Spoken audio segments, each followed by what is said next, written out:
So using the periodic table to do electron configurations for elements that are in the D block is just as easy as it is for using it for the S and the P blocks. So I've highlighted the D block there in blue, and that's the transition metals, right, groups 3 through 12.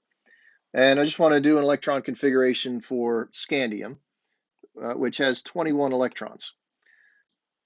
Now I could do that by following the filling order in the chemistry there to the right. But I want to do this a little differently with the periodic table. So scandium is here. It's in the fourth row of the periodic table. It's in the D block. And it's in the first column of the D block. So I know that I'm going to end in this electron configuration with D1.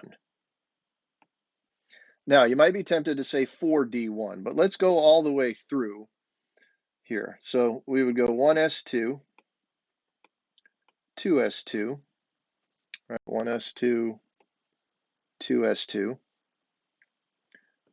2p6, 3s2,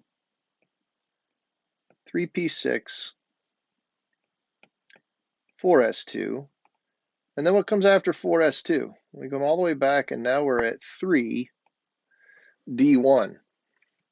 So anytime we're going into the D block, it's always one less than the period number.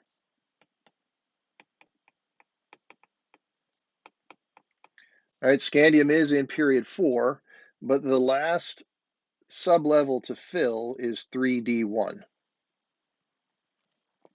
Now, what if I didn't have this diagram with me?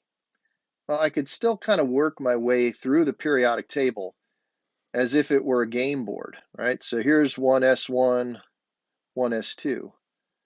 Lithium and beryllium are 2s2. Boron through neon, well, that's 2p6. Sodium through magnesium, that's 3s2. Aluminum through argon, that's 3p6. Potassium and calcium, there's 4s2. And then that gets me to scandium, which is 3s1.